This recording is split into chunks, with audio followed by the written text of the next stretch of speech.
So I'm not going too in depth, but I'm asking them these questions about, Java and microservices and Spring Boot, which are all tools that these companies use to develop enterprise applications. So I do like technical questions, but then when they get into the deeper rounds of interviews, the first interview is usually with a hiring manager, and the hiring manager will ask them more behavioral based questions and also a little bit of technical questions. They'll get asked technical questions that are harder than what I ask, but still it's not as deep as it'll go. Then usually the last interview they'll do is with team members of the team that they'll be joining.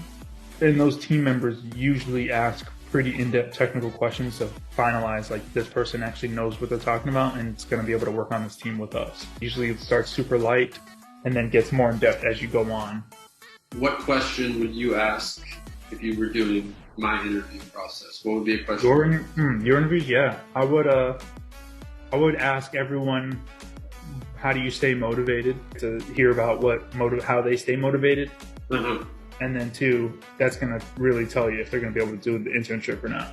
Whether or not you wait to tell them, you don't wait. I mean, I know you tell people it's unpaid, but people don't read that probably. So if you ask that, you can kind of get a feel for, is this person, do they need money, or are they just really looking for experience?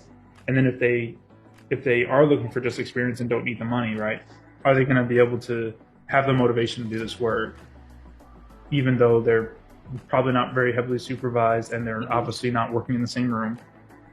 So that's what I would ask. That's one question I would ask if I were doing your interviews for your interns. Your intern JP, what have you found are some usually tiebreakers? If you've got two interns that you like a lot, what's usually oftentimes your tiebreaker for why you pick one over the other? I would look at, so basically I would say, who is more connected to health and fitness?